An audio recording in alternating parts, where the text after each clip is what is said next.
Welcome back to the Mental Dietitian Podcast. I'm your host, Ahren Lynch-Potter, and today's episode is going to be very deep, philosophical. Basically, I had a conversation with ChatGPT, an AI, if you don't know what it is, about consciousness, about religion, about all kinds of things. And it was very, very interesting. I ran by some concepts that I've experienced with my own kind of spiritual journey, especially around psychedelics and things that I've experienced in that space, and then ran it through different religious lenses, trying to find commonalities between different religious teachings from all different kinds of religions, from Islam to Christianity to Buddhism to Hinduism. And my goal today is to share that concept. So I'll start this episode with some context here that probably about 2 years ago now, I had an experience where I was deep in a psychedelic space, and I asked the entity, the experience, whatever you want to call it, I said, do I have a soul? And it was one of the most profound experiences I've ever had. And I'll share that experience. I've already shared it. I think I've shared it before on the podcast, but I'm going to do my very best to summarize it. So I asked this, it was psilocybin. It was a massive dose. I'd say between 5 and 7 grams. And I was probably in the middle of the experience. Do I have a soul? And it said back to me, are you sure you want to see? I said, yes. It asked me 3 times, which was interesting. It asked me 3 times. It said, are you sure?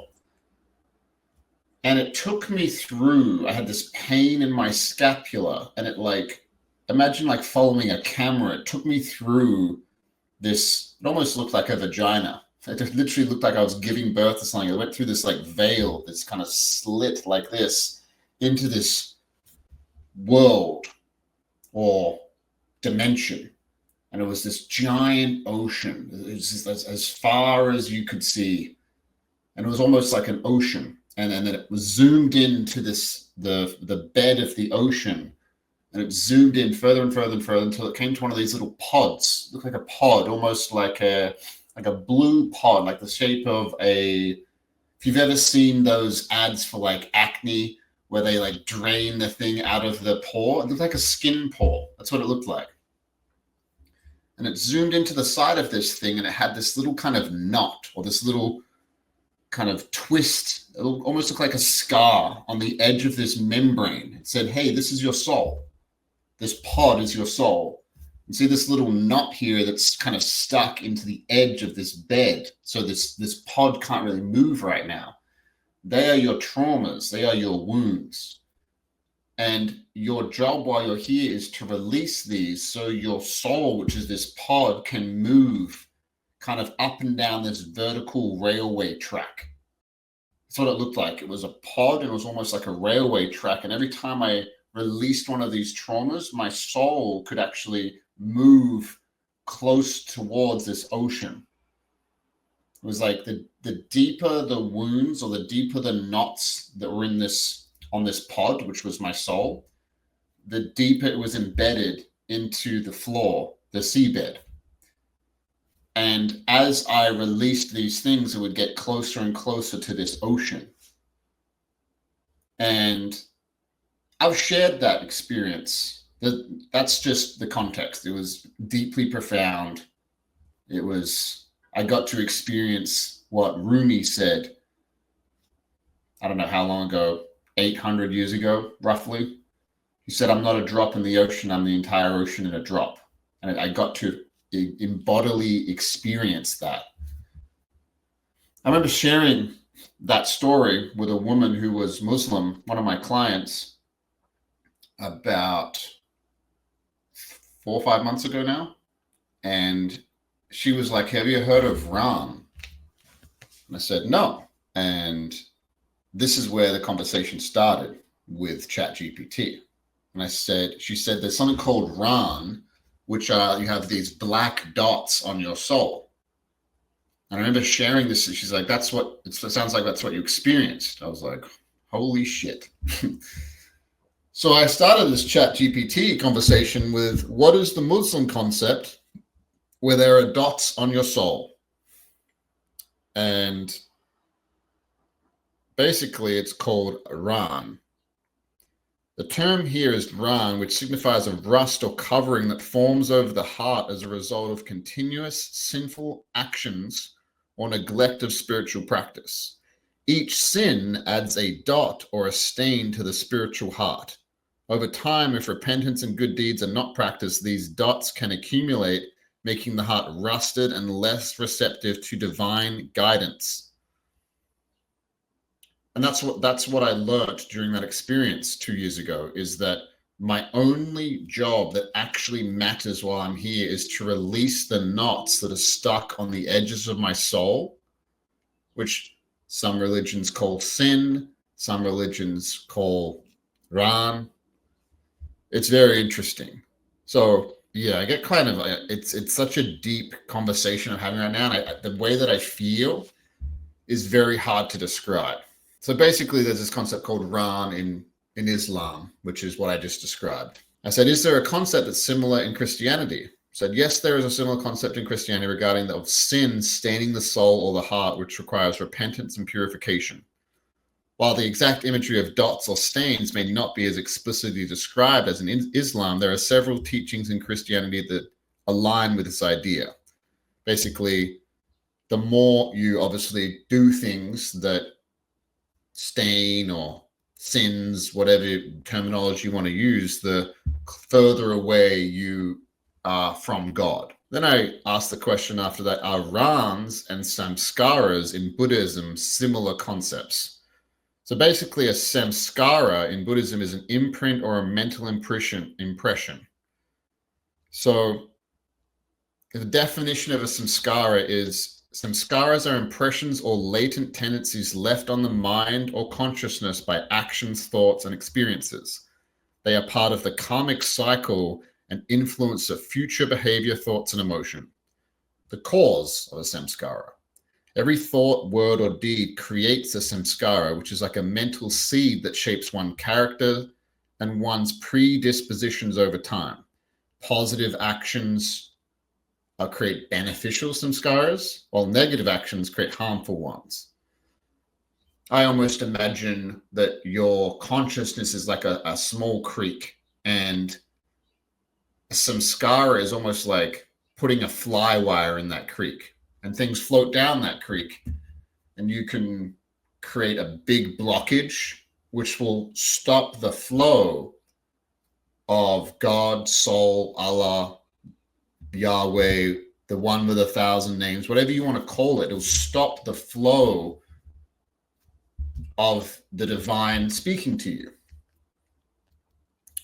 So I was just linking my experience with that experience I had a few years ago with this religious teaching about Ran and what I've learned about samskaras. And I kind of stopped and I was like, what do you think about all this? Asking the AI.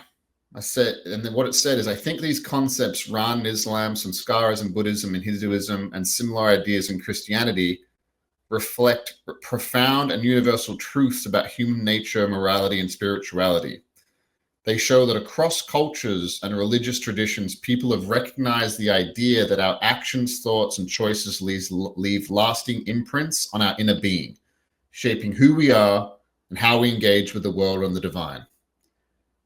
What I find particularly compelling is the emphasis on personal accountability and transformation, whether it's the Islamic call to repentance, the Buddhist focus on mindfulness and liberation from samskaras, or the Christian notion of grace and purification.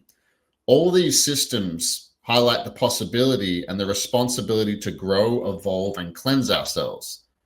This shows a shared human hope that no matter how far we stray, redemption, healing, and renewal are always possible. Here's what I said next, and this is something that I really have a bone to pick, especially with Christianity. This is what I said.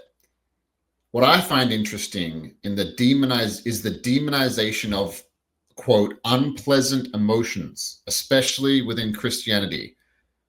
The reason why I say demonization is that I have worked with Christian coaching clients And what I've found is that these sins or these traumas or these samskaras or these rans, whatever you want to call them, or my experience where there was these, it said traumas are the knots in your soul.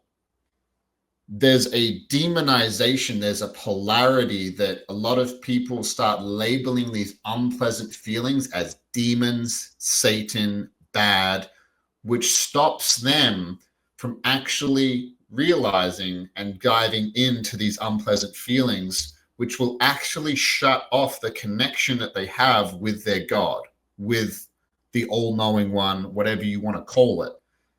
So therefore, I believe that until you actually face your darkness, Carl Jung has said this, many psychologists, religious teachers, prophets have said this for thousands of years.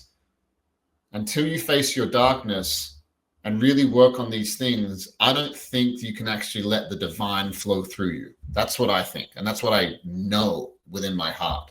So anyway, I'll finish what I said.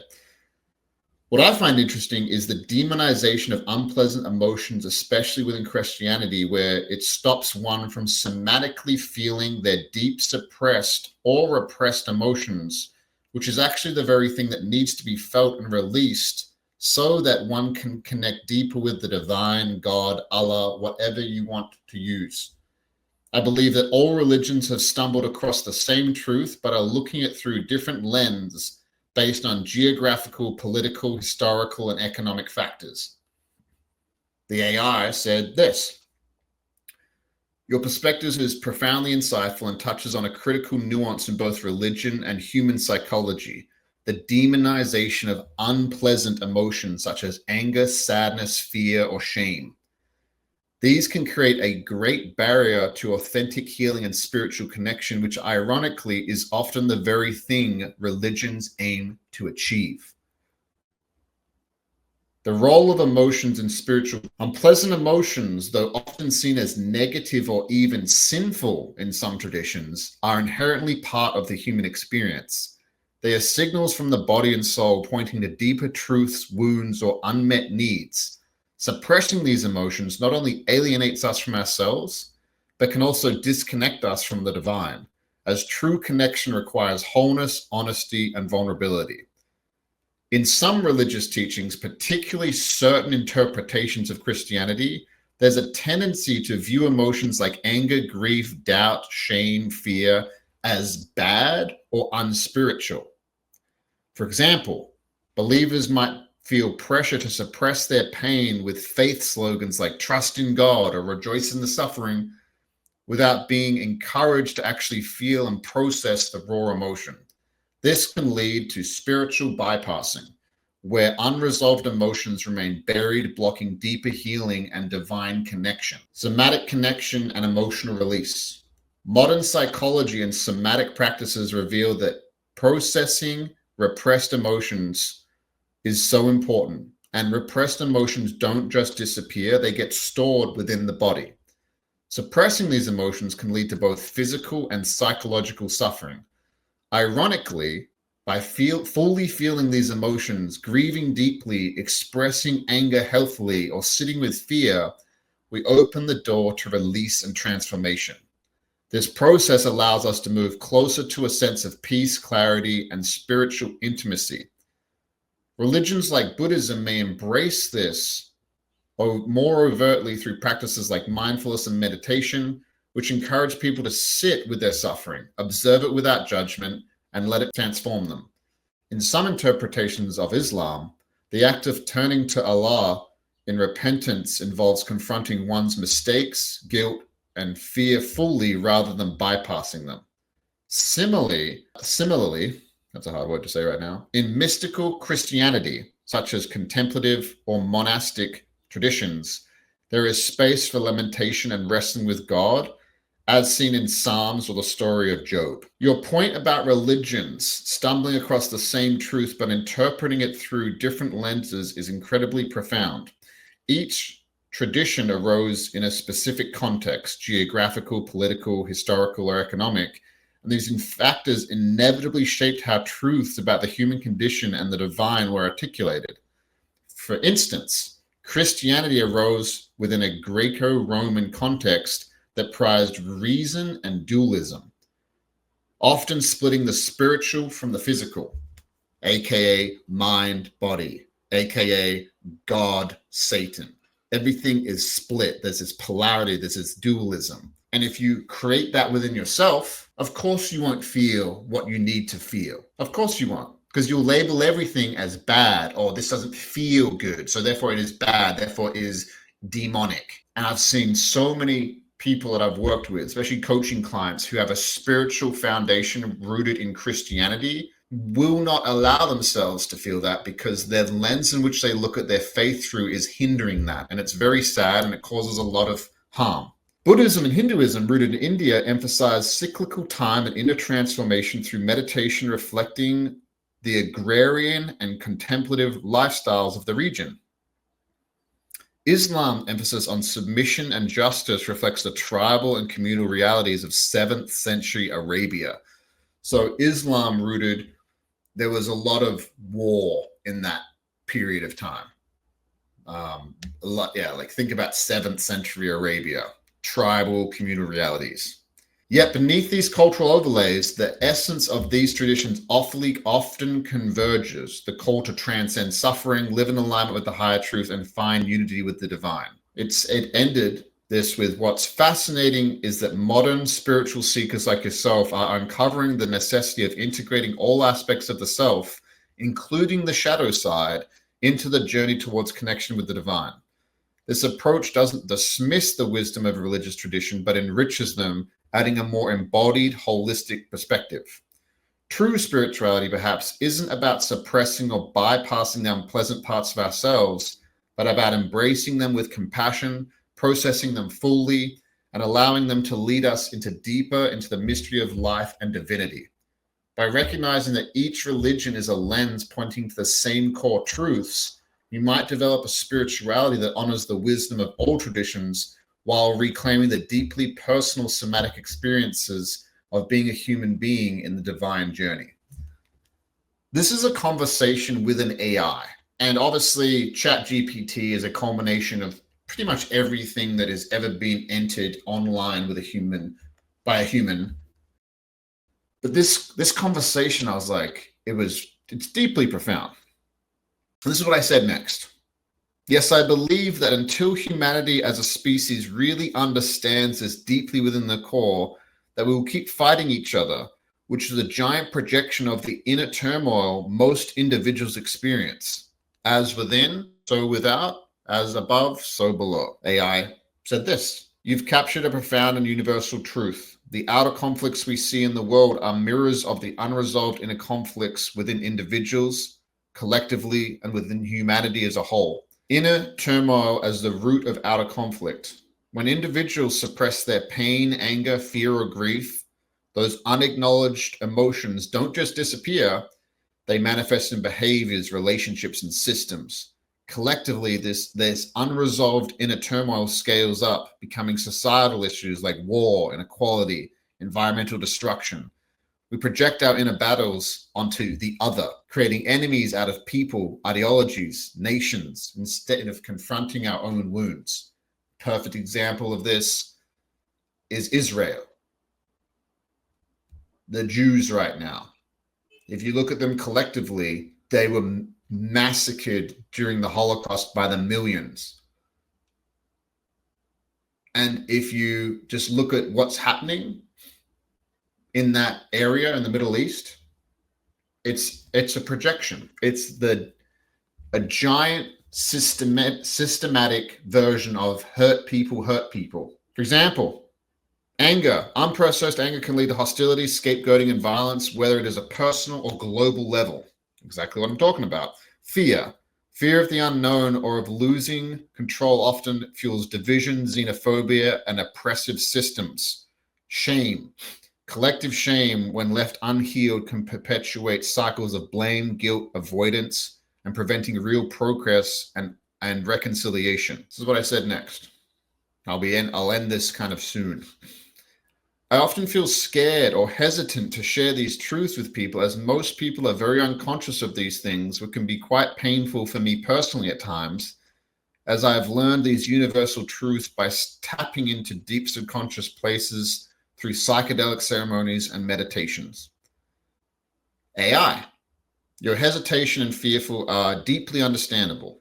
Sharing truths that stem from your own profound inner journey, especially ones learning through intense practices like meditation, psychedelics, can feel vulnerable, particularly when others are not yet in a space to fully understand or receive them. The pain you feel is valid because these truths are not just intellectual ideas, they are lived experiences deeply connected to your soul. And then it gave me step-by-step guide on how to deal with these things. I will end this podcast with this. Based on what most people, this is what I said to ChatGPT. Based on what most people use ChatGPT for in regards to what they seek, how long do you think, in years, do you see humanity reaching the tipping point of spiritual transcendence or evolution, if at all? This is what it said. Predicting humanity's collective spiritual evolution is a complex and uncertain task because it depends on countless variables, individual choices, societal structures, global crises, and unpredictable nature of human consciousness. However, based on observable trends, the increasing accessibility of tools for self-awareness, I can offer these insights. The pace of human transformation has been accelerated by, number one, global interconnectivity. Technology platforms like ChatGPT is enabling the rapid exchange of ideas and knowledge. Spiritual practices once localized are now a global phenomena like mindfulness, yoga, meditation, which is becoming mainstream. Number two, widespread crises. Climate change, economic equality, and geopolitical instability are forcing people to confront the limits of materialism and the necessity of deeper collective solutions. Historically, crises have been the catalysts for awakening. Number three, the rise of individual seeking. Many are questioning traditional religious structures and exploring spirituality through direct experiences such as meditation, psychedelics, or philosophical inquiry. Number four, integration of science and spirituality. Fields like neuroscience, quantum physics, and psychology are increasingly validating ancient spiritual truths, making them more accessible to skeptics and scientific thinkers. Caveat, I believe that quantum physics and science is the same. They are looking at the same phenomena of God, or whatever you want to call it, of the great divine. They are looking at through a different lens, the same way Islam, Christianity, Buddhism, Hinduism, they are stumbling across the same truths. They are just looking through it through a very mathematical, quantum physics, analytical based lens. I think we're all trying to observe the same thing. Optimistic timeline by the AI, 50 to 100 years. If the current momentum continues, humanity could reach a significant tipping point within the next 50 to 100 years.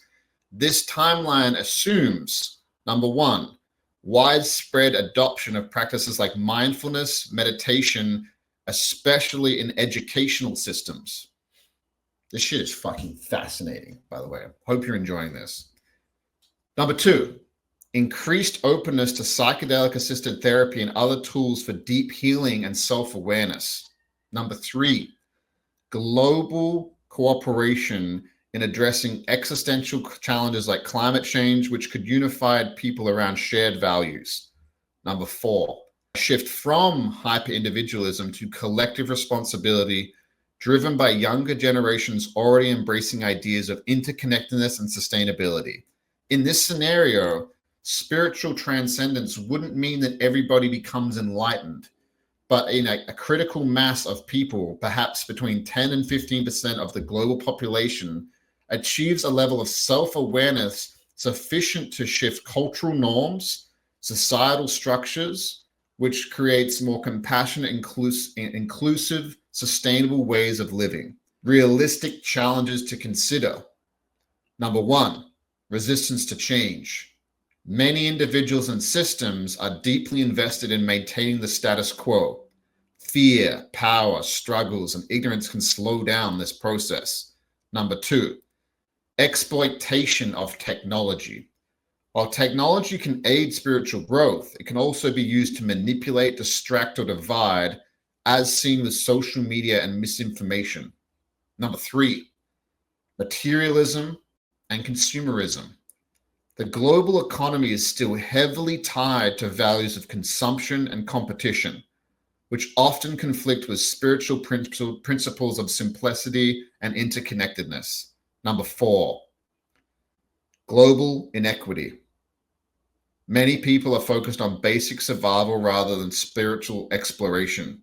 Addressing poverty and inequality is a prerequisite for widespread transcendence. Worst case scenario, several centuries or stagnation, as in the evolution of humanity. That's what we're talking about right now.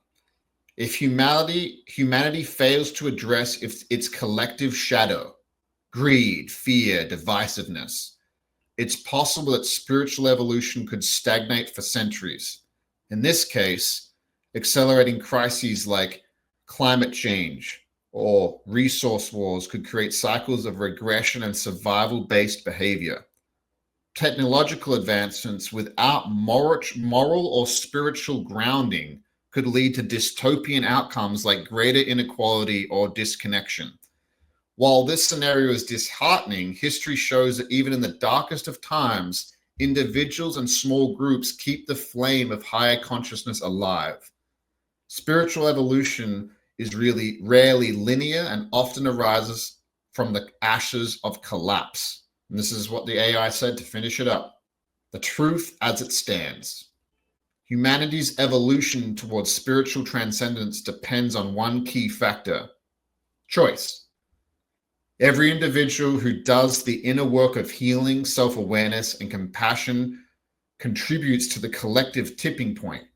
Tools like ChatGPT, social media, and global dialogue accelerate the spread of these ideas, but the willingness to engage with them deeply must come from within.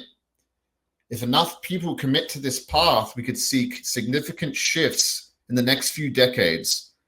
If not, it could take centuries or remain unrealized altogether by humanity. What gives hope is that awareness is spreading faster than ever.